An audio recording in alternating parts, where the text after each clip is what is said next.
Hey, hello everyone. My name is Megan Carter. I'm the Community Director of ESIP, and along with ESIP's Executive Director, Susan Shingledecker, I'm excited to welcome you to this webinar today. This is a part of the Earth Science Information Partners Putting Data to Work webinar series, which follows ESIP's 2020 year theme of Putting Data to Work, Building Public-Private Partnerships to Increase Resilience and Enhance the Socioeconomic Value of Data.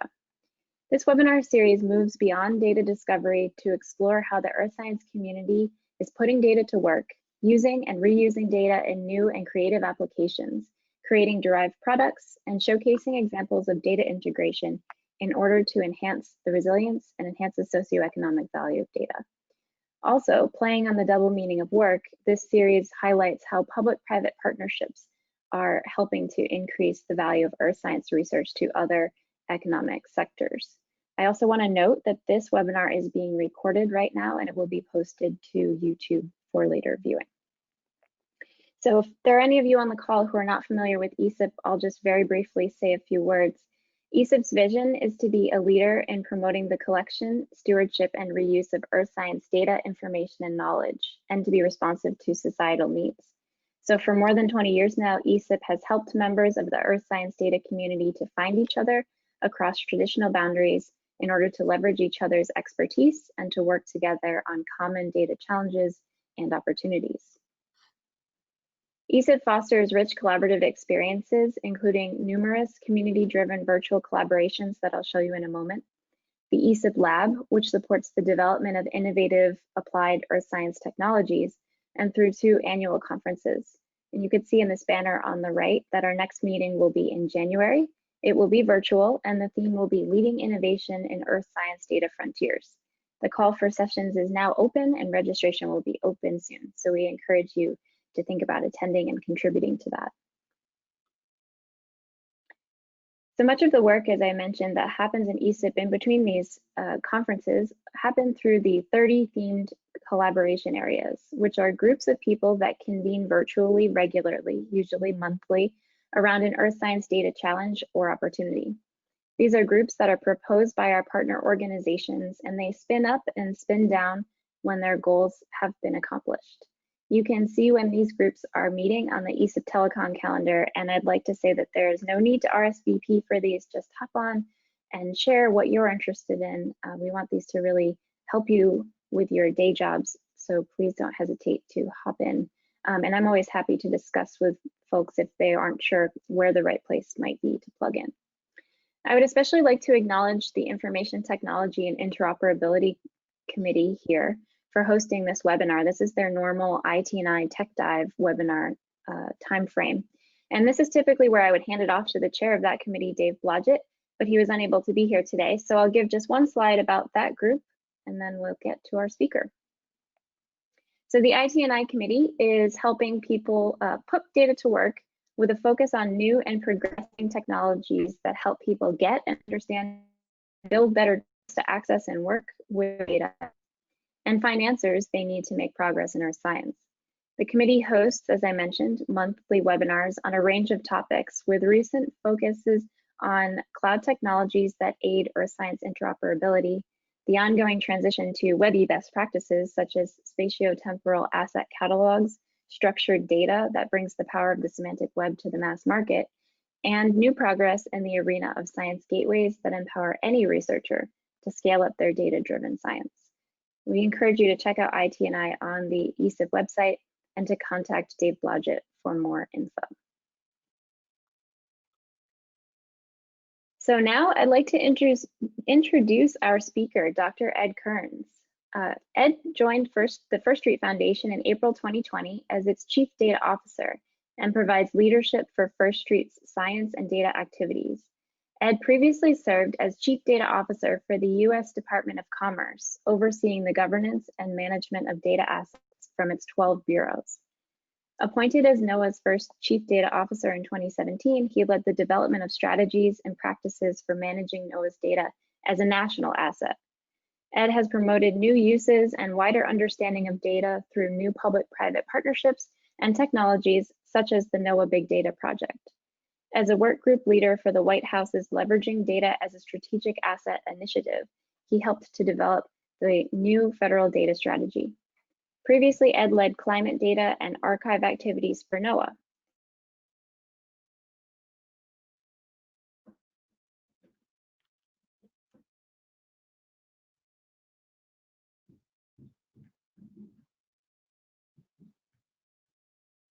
Guided Everglades restoration projects for the National Park Service, calibrated NASA satellite as a professor in Rhode Island, as well as physics and marine science from the University of Miami.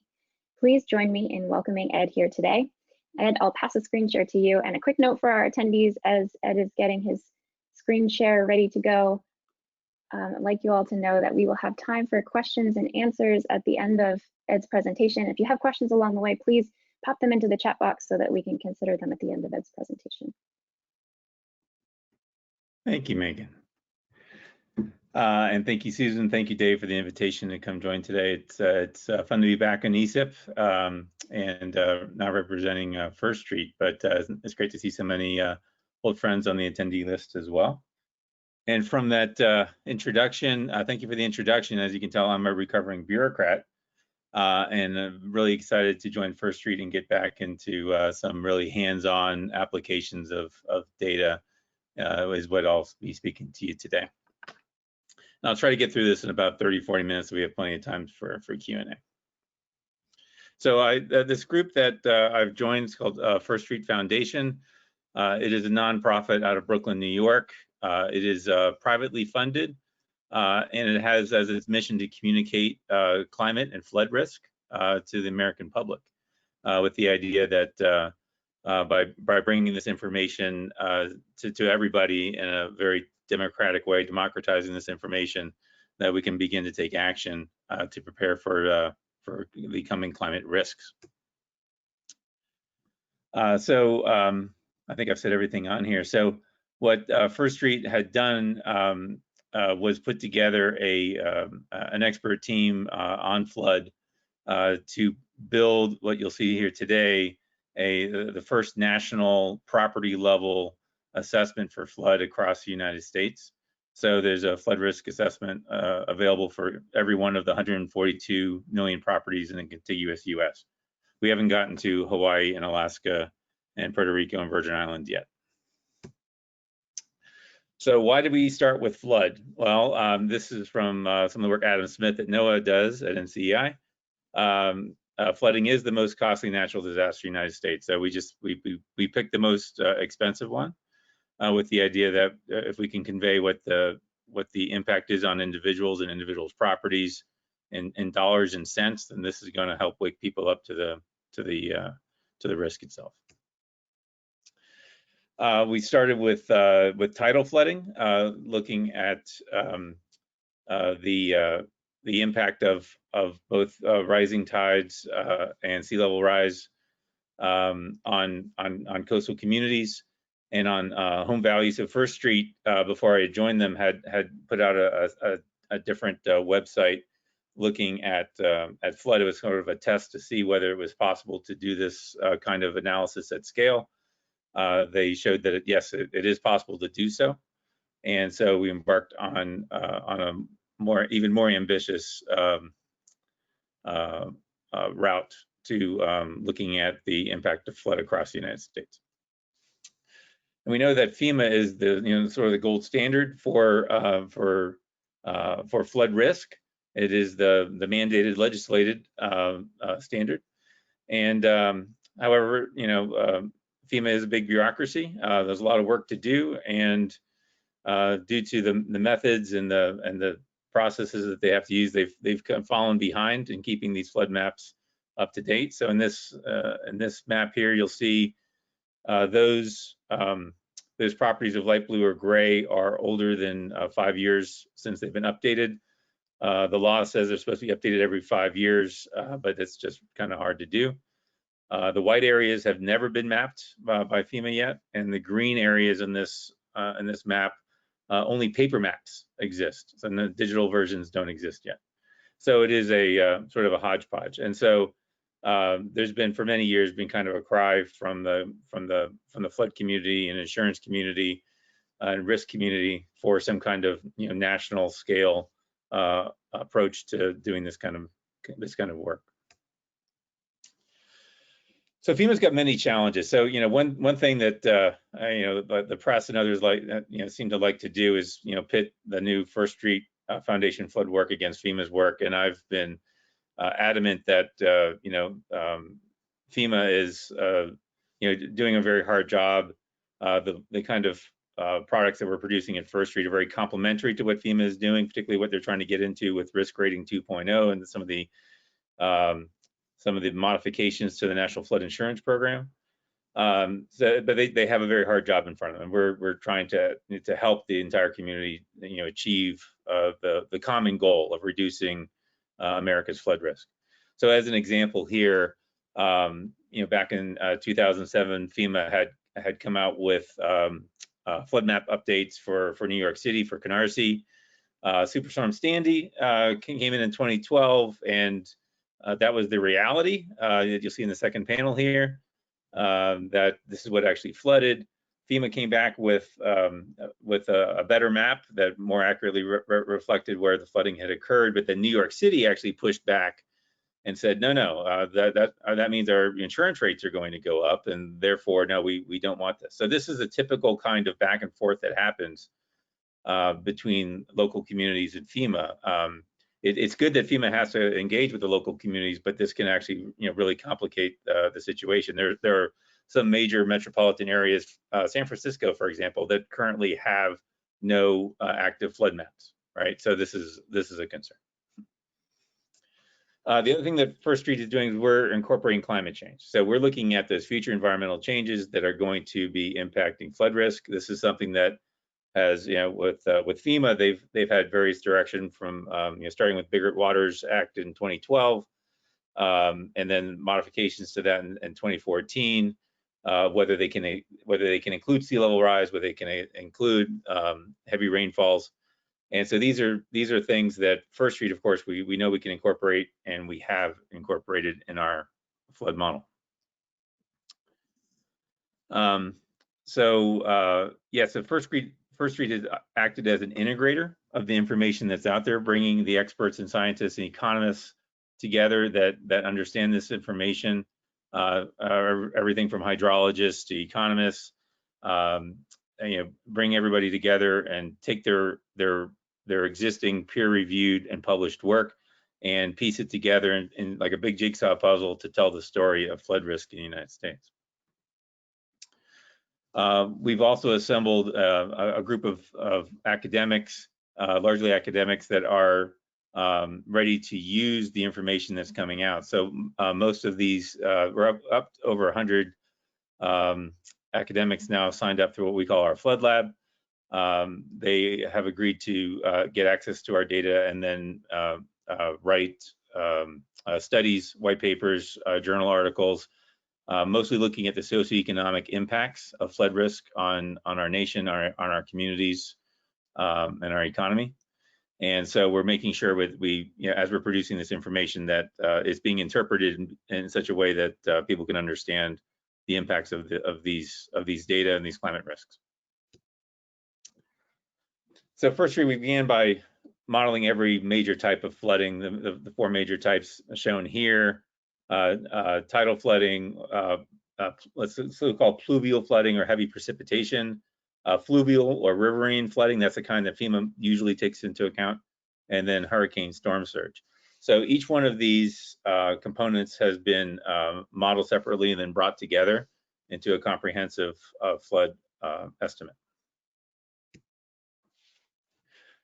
To estimate what the risks are going to be in the future, and we're looking at a 30-year time horizon because most Americans, 30-year mortgage is very common, and this is the kind of time scale most people are thinking in. So we picked a 30-year horizon. So we're looking out to 2050 to try to predict what the flood risk is going to be. We've used the CMIP 5 climate models, which have been around for a while. They're mature. They're well understood what they can and can't do. And we picked a emission scenario that is kind of middle of the road, 4.5, which is the purple line through here. As we know, the for measurements that were probably much closer to emission scenario of 8.5 right now. But if you look, around 2050, there's not a huge difference between 4.5 and 8.5, and the scatter, the uncertainties, and the 20 or so models that we used kind of overlap each other. So using the 4.5 is kind of conservative, yet we're still seeing we're able to resolve a lot of the future climate changes. So how we assemble this is we've made some strategic partnerships with commercial data companies that have aggregated real estate information. So we have parcel data. We know the shapes of the parcels for every parcel in the United States. We know the properties of that property, so to speak.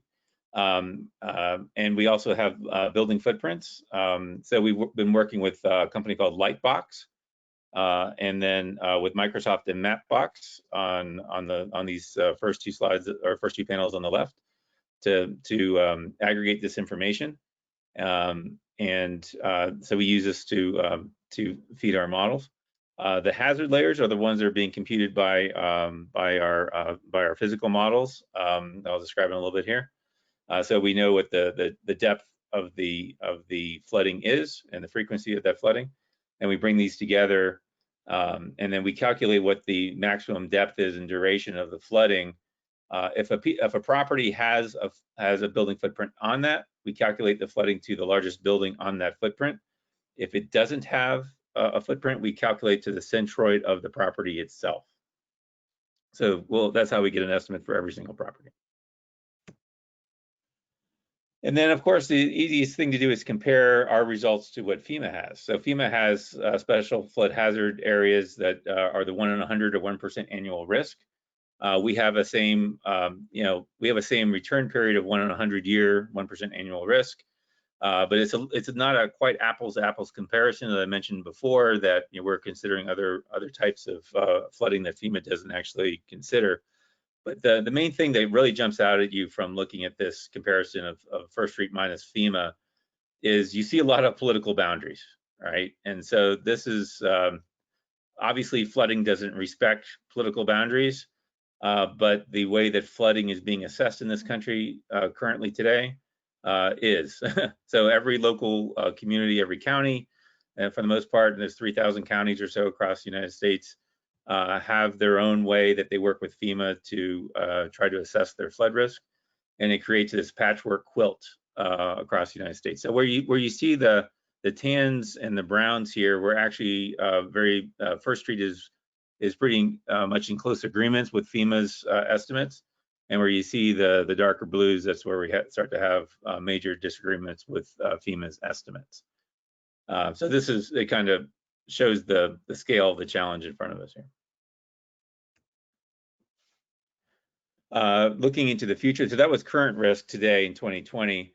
Looking out in 2050, what we're seeing now is, okay, where are the areas going to be that you're going to see the largest change in risk?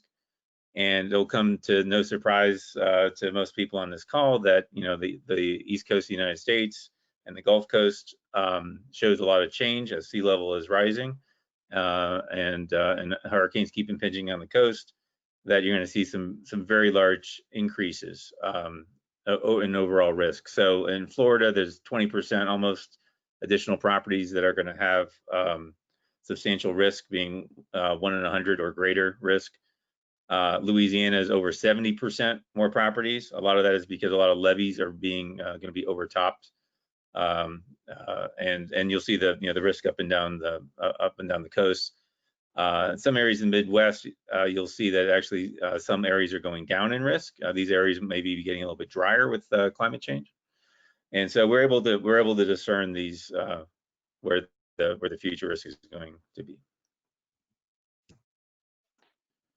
One thing that we're one of our foundations of our method is that we are a nonprofit. We're not trying to sell the model to insurance companies, in terms of a special black box that only we know. There's a lot of cat modeling companies out there that do that kind of work. we wanted to take a different approach and put all our methods out there in the open. That's why we're working with partners that have published their work. The flood model, for example, that comes out of Paul Bates and his group at University of Bristol, they started a group called Fathom, a commercial group called Fathom, that they run this model now commercially, but it's all based on the list flood hydraulic model, which is, you can download it today in about 15 seconds and implement it if you wanted to. So we're definitely taking an open approach to this and sharing our methods, sharing our information, and through a website called floodfactor.com, which if we have time, we can take a little tour through that. But I encourage you to go to floodfactor.com and you can type in your address. You can check out the scores in your neighborhood, check out your home, your property score, and start to learn about this as well. And that's all free to the public. So where did this data come from? Much of it came from folks on this call, that you guys are the stewards or creators of these data. Precipitation frequency is key to this analysis. NOAA Atlas 14 has a long long history, and that's key to this product. USGS stream gauge data, NOAA tide gauges. For elevation data, which is very much key to the hydraulic model we're using. The National Elevation Database from USGS is used, but we augment that whenever possible with other higher resolution local data sets. Some of the NED is quite old, and sometimes for developments where houses are now built, it's not really reflected in the National Elevation Database. So we try to bring in as much new data as we can. The climate forecast I mentioned before, we're using the CMIP5 simulations. We're using the downscale data from NASA for that for this study. Historic validation is very important to calibrate the model. So we're using high water marks from USGS, also some NOAA data from that. FEMA has made available some of their NFIP flood claims, at least at an aggregate level, that we also use to calibrate the model. And individual assistance claims from FEMA as well. Our hurricanes, so the hurricane modeling was done with synthetic hurricane tracks from Carey Emanuel, and this is also dependent upon NOAA's IB Tracks. Ken Knapp and Company at NCI has a very valuable data set. And then our property information that I mentioned before from Lightbox and Mapbox and Microsoft. We also, one of the odd things, if you've ever bought or sold a home in this country, you realize it's actually kind of hard to figure out what your FEMA flood zone is, because if you go to FEMA, they'll send you to a map and you kind of have to pick out your property and figure out where you are. But there's a company called Massive Search, which actually that's what they do as a business, is they help homeowners with figure out their flood insurance issues, and they've partnered with us to help us provide the estimated FEMA flood zone from the digital maps.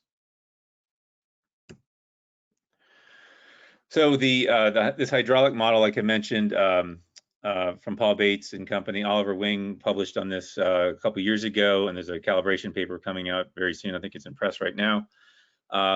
Looks across the United States and looks at these the frequency, the precipitation frequency curves in order to make the estimates of where the flow is going. And it's a hydraulic model, not a full 3D hydrodynamic model. So it's not a rainfall-driven model per se.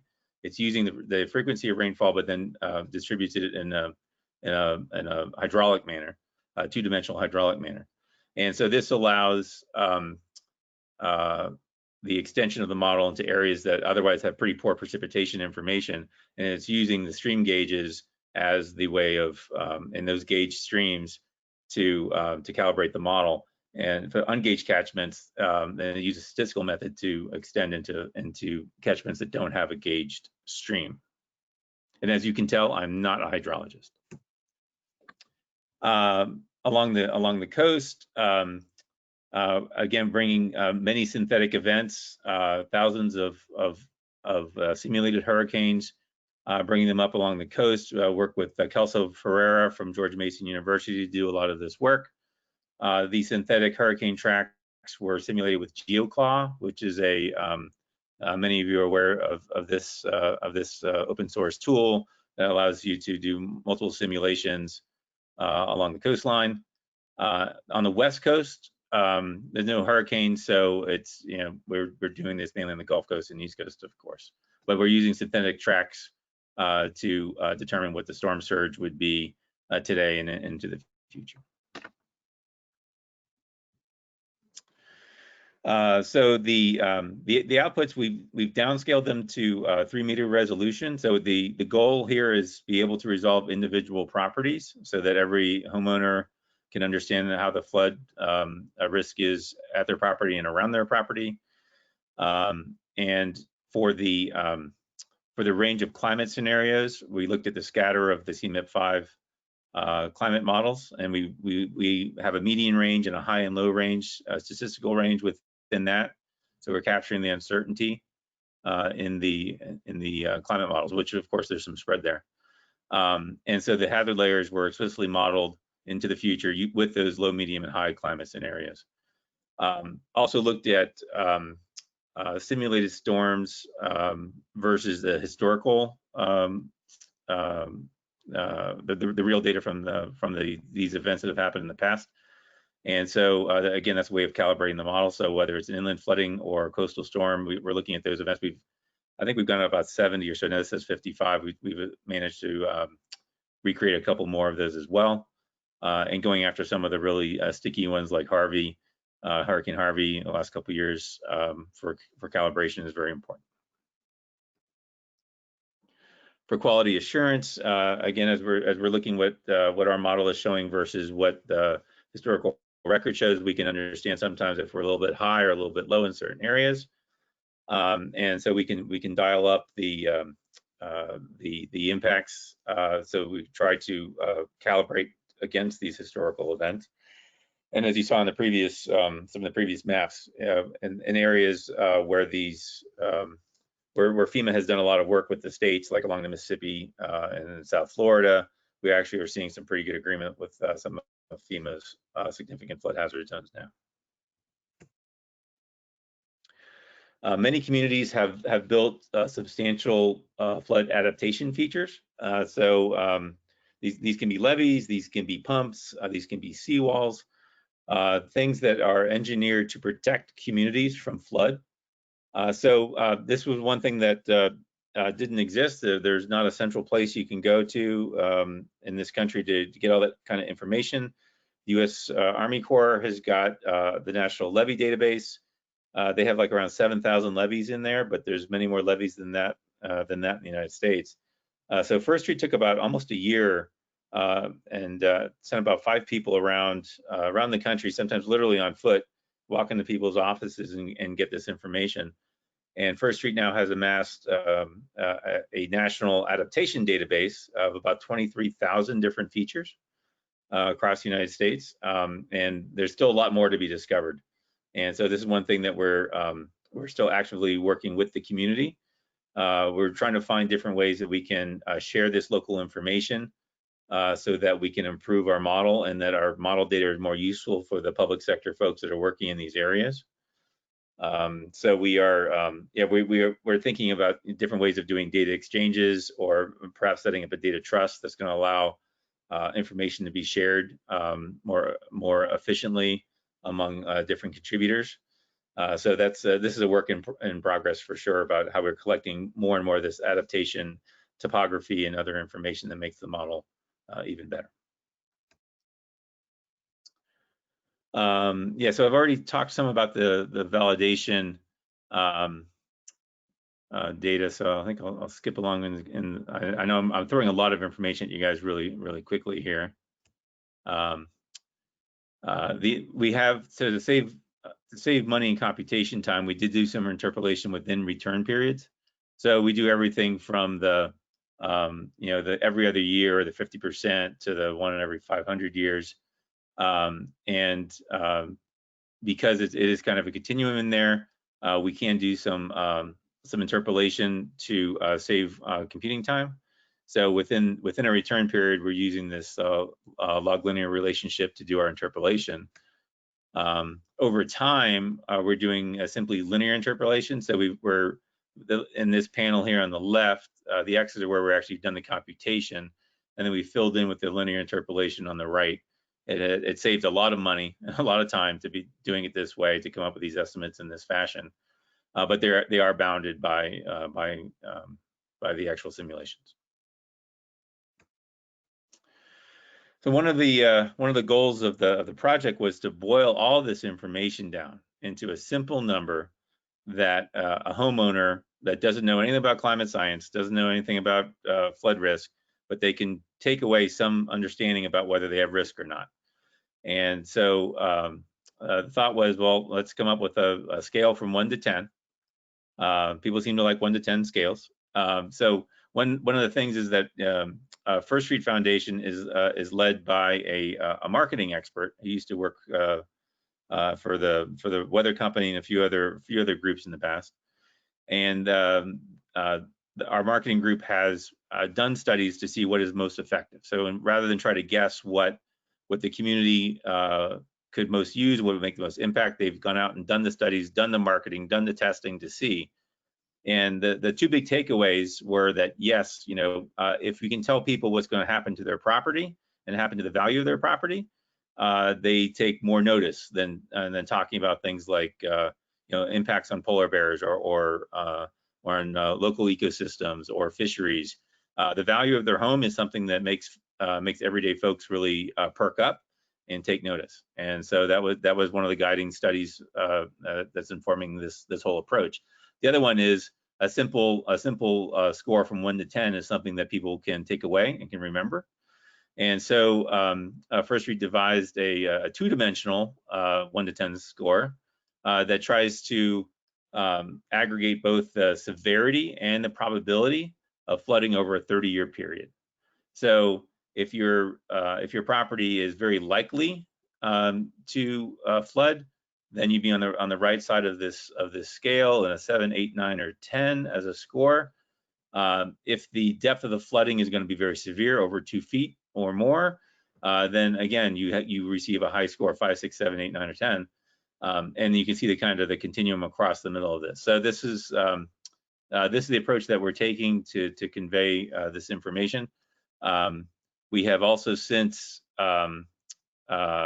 reached an agreement with Realtor.com.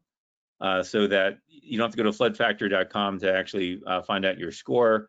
Realtor.com, this information is integrated into their normal web pages now. So if you're buying or selling a home, or you're interested in the value of a home, and you go to Realtor.com and look it up, you will see now both the FEMA and the First Street estimates for flood risk, and you can click on the First Street estimate and go find out more about it. So this is, again, very central to the First Street mission, to make people aware of this, that kind of integration. Again, you don't have to know that about flood risk or know that a portal exists that you can go understand flood risk. When you go look at a property to buy or sell, that information is right there alongside the taxes and the school zones and everything else that you're looking for in a property. There you get flood risk. And yeah, so that has really raised the public's awareness already. As I mentioned before, you can go into floodfactor.com, and you can, and like I said, if we have time, we can do a little demo of this. But we may be, it depends how many questions we've got. And so one of the interesting tricks. So those of you that have known me for the last 15 years or more know that I've always been a very big open data guy. And as Megan mentioned in the intro, things like the NOAA Big Data Project, trying to get open data out to the masses, has been something I really have believed in and still do. One of the interesting things we're trying to do at First Street, it's sort of a gray area between truly open data and closed data, and that is we're giving the data away to the public for free for non-commercial use, but we have a Creative Commons license on the data for non-commercial use. And what we're trying to leverage is that this data has incredible value for a lot of large commercial interests, like mortgage banks, investment companies, and others that are trying to understand the climate risk that is within their investment portfolios or their mortgage portfolios. To date, honestly, not many groups have done a very good job of quantifying that. So we are working with them to make our data available, and we are selling data services, making our API available to them so they can do massive, look at millions of properties at a time and do these kinds of analyses. So we have an API that also serves this kind of the back end for flood factor, but it's also available for these large companies to use as well. And so as a nonprofit, any revenue that's coming in from those data sales, from those data services, then get reinvested into the model updates and making the model better and continuing on. So we plan to have quarterly updates on our data and probably annual reruns of the model to include new features. And we just had in September our first quarterly release, so we're on data version 1.1 now. So that's what you see at floodfactor.com today. So you can see here a long list of information that's available, and our hazard layers are available as cloud optimized geotiffs for the different return periods. That's one of the more popular products for scientists. And we are currently trying to figure out the right kind of public sector engagement, the right ways of making our data available to public sector use, including scientists who want to use this for non-commercial research purposes or for public benefit. So we're starting to have, we just had a webinar the other day talking with public sector. We're going to continue that and figure out a way that we can engage effectively with the public sector, make sure our data is in the public sector's hands. That's everybody from your local floodplain manager to FEMA to a university researcher, so we can maximize the value of the data that our donors have paid for. Again, for the goal of the organization. And boy, that was a lot of information that I just threw at you. I talked as fast as I can, and we're about the 40-minute mark, so not too bad. Thank you very much, Ed. That was wonderful. I agree, it was a lot of information, but I'm sure that's what these folks showed up for. So I'm seeing that there is one question in the chat box. I want to encourage others, if you have questions, to go ahead and start putting them in there. I'm wondering, Rama, would you like to unmute and say your question? Small enough group. It's possible. This is Rama from supporting NASA. My question was really about how what the processes you're using for ensuring trustworthiness and quality. I think you mentioned a little bit about something about quality assurance processes that you're using, and of course openness is very important in building trust. The question is, how would you compare your well, to put it crudely, your trustworthiness with FEMA's trustworthiness, and do you see any issues? Yeah, so that's a great question. So again, so we're trying to use the same method every place in the United States. With FEMA, it's often not a fact that it's not trustworthy or the local community is not trustworthy, but trying to figure out the method that they use. It's very common for a county or a city to employ some kind of engineering consulting firm to run hydrodynamic models for the area, and that's the information that they feed to FEMA, and then they negotiate on the maps. So those kind of high resolution studies are absolutely crucial for understanding the details in that city or that county, but it's hard for non-experts to kind of to understand what happened and understand why certain things are happening in that, certain assessments are happening in that area and why the numbers are what they are. And so instead of having all these disparate approaches for assessment, we're taking the same approach everywhere. And like I said, so the calibration results that we've been doing, again, the journals kind of lag behind how fast we're moving, but there is a validation paper that's in press right now. We have published our methodology. We've published our the calibration, the historical information as well. So anybody is welcome to come in and take a look at it. And we understand that our business model depends entirely upon the trustworthiness of the data. And so if some big investment bank wanted to use this information and then we could use that money to continue the research, that investment bank is not going to put money on the table unless they know they can trust this information, because they're making decisions, worth billions of dollars, and so they need to understand where it comes from. So the fact that we're basing our model upon authoritative, trusted information from a lot of government sources, as I talked about before, then we're using these methods that, no, they're not perfect, but they are understandable, and they're describable, and they're mature. And then looking at the validation of the information, okay, you can start to the different users can start to assess whether our model is working well in their area of interest. If there's an area of interest where we have an issue, then we try to address it. For example, right after launch, of course, we got a lot of calls from different people around the country. One of those calls was from Mariposa County in Arizona. There's a project going in there called Rawhide Wash, and it's a alluvial fan that feeds into basically a shallow ditch that's about maybe 20 feet wide and 3 feet deep, that runs a couple miles through the countryside there, and then into the developed area. And our model got it wrong in that area because we had old topography that wasn't measuring it well. So we worked with the county, got the new information, we're rerunning the model, and then we submit that information back out to the public again. So part of this, my point being, part of this validation loop is also very dependent upon the users, and we highly value input from local floodplain managers and water managers around the country that can look at our data. They know their area really well. They can look at our model, look at our data, and give us immediate feedback as to where we're doing things right and where we're doing things wrong. Do you have any citizen scientists involved in your process? In a way, those every one of these floodplain managers that's looking at our data is in a way a citizen scientist, because they are flagging those areas where we need to do additional work.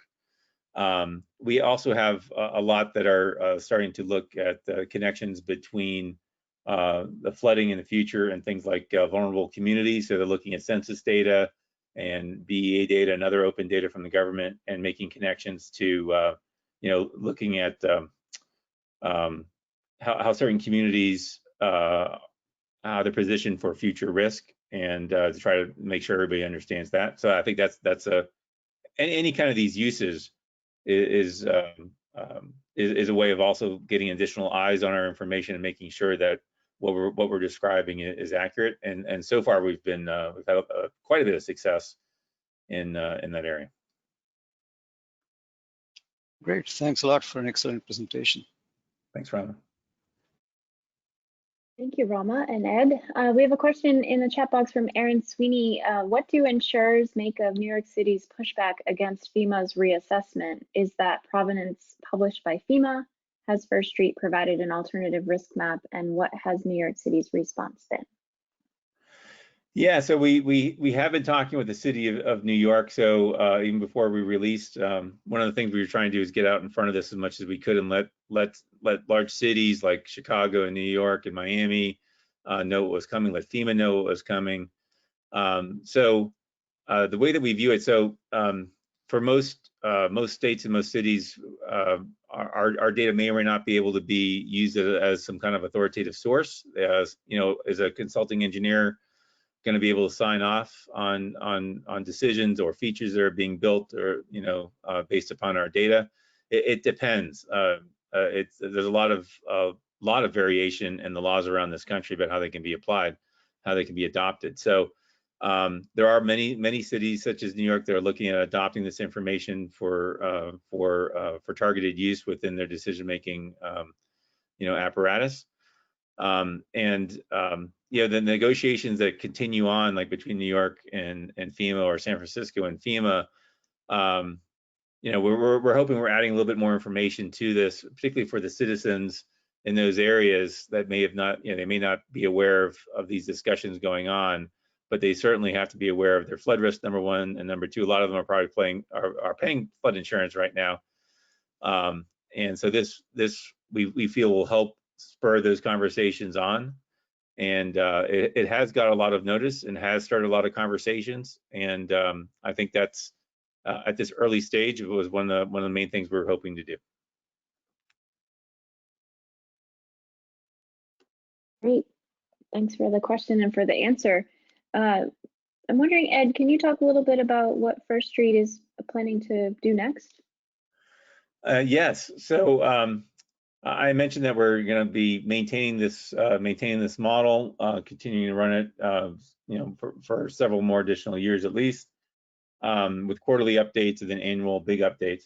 But we also want to start to address other climate perils. And earlier this year, even before fire season started out west, we began to look at could we take the same approach to fire risk across the United States? And our assessment is that, yeah, we can. The science is there, the data are there, the expertise is there. And so we actually have an RFP on the street right now that we're hoping to get a fire risk product that's going to look very much like flood factor in terms of a property level nationwide approach to this. And so of course, in California, there's been a lot of investment in the R&D over the last 3 or 4 years between the state of California, PG&E, and others. And a lot of those technologies that have now been they've been released now, something called the California Fire Observatory. Some really cool work going on out there. Those kind of techniques we think can scale across the United States. And so, on the East Coast, I'm sitting in Asheville right now. We often take our fire risk for granted. In fact, I know I take my fire risk for granted. I'm looking out my window right now, see nothing but trees, and I have no idea what my actual quantitative fire risk is. Folks like in Gatlinburg, Tennessee, unfortunately, a couple years ago, found out the hard way that yes, there is fire risk, and we need to be aware of it. So that's our hope next. In about a year, we'll have a similar product for fire risk, also looking forward in climate. There's some differences about how, between flood and fire, about how things have to be updated, and then the fuels and the fire and everything else. All these things can be accounted for. So it's going to be an exciting year at First Street. It does sound exciting, Ed. We have about 8 or 9 minutes or so. I'm wondering, did you want to do that demo that you referred to? Sure. Let's see here.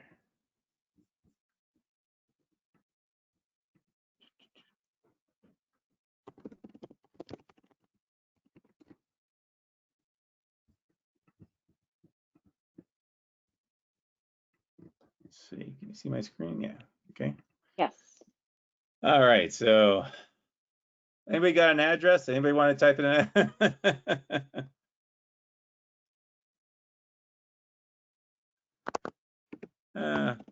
I'll type in my address at my own house here.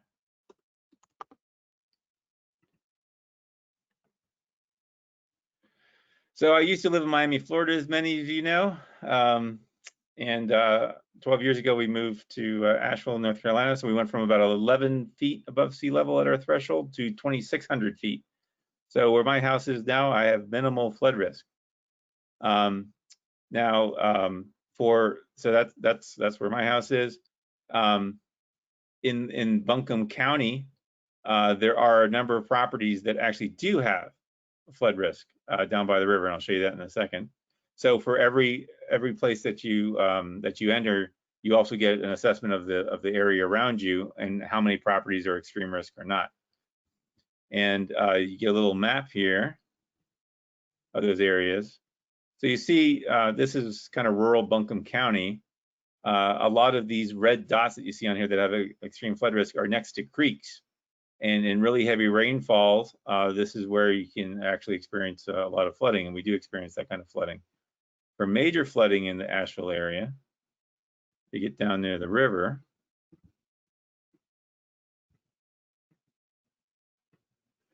you can see a lot of areas down along the French Broad River also have high flood risk.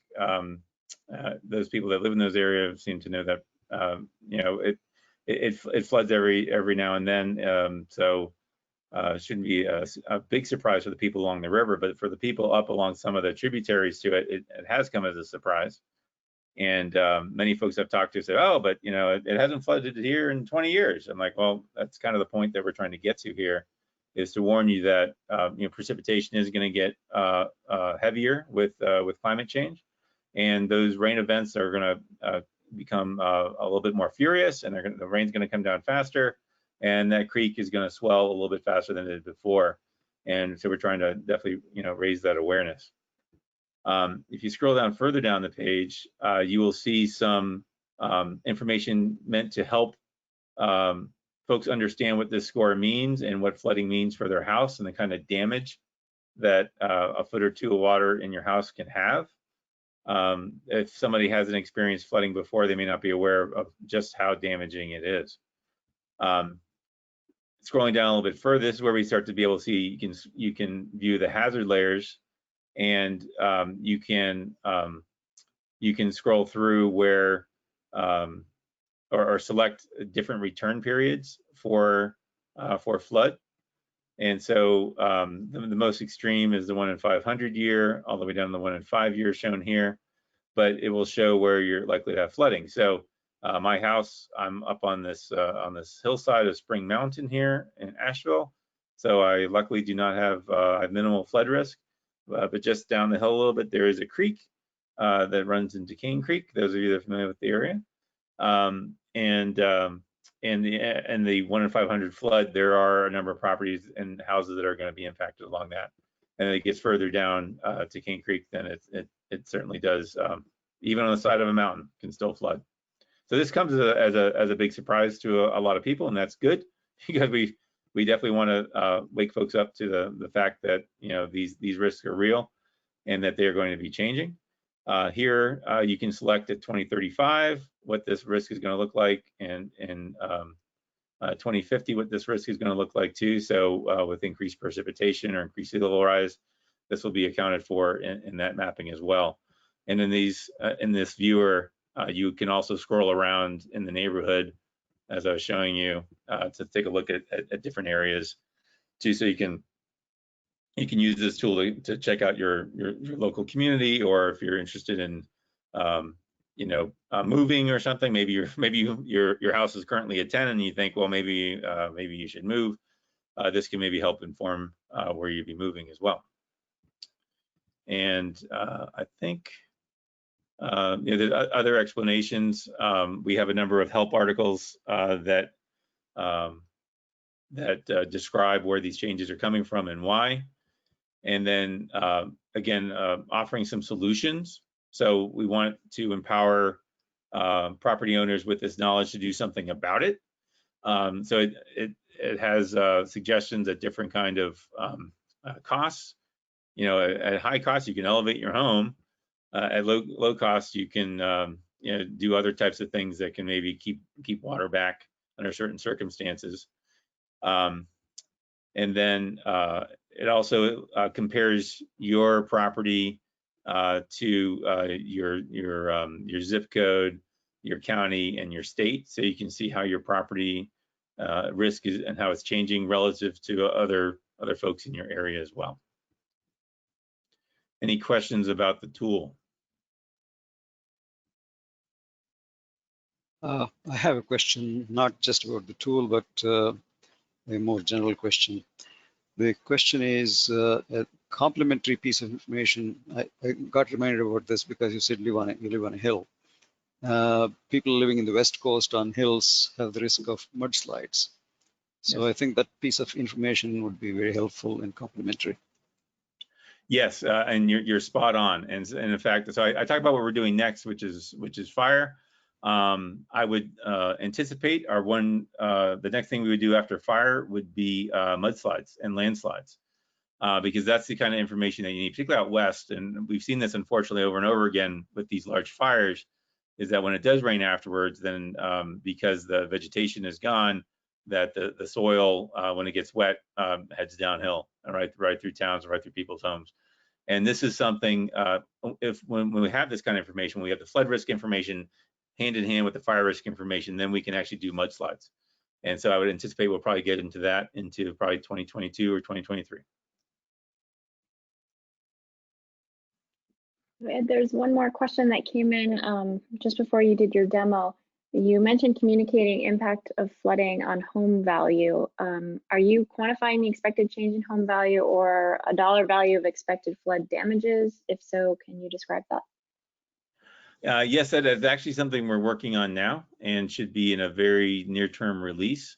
Dr. Jeremy Porter, who is one of our economists that works for First Street, has already published a couple of papers looking at, like in the Miami area, looking at reduced housing values, sort of in an overall kind of sense, to see whether the kind of flooding like you see like in Miami Beach, the regular kind of flooding that's becoming more and more regular, or in Charleston or in the Hampton Roads area in Virginia, whether you can actually discern housing prices starting to move. And the answer is yes, you can.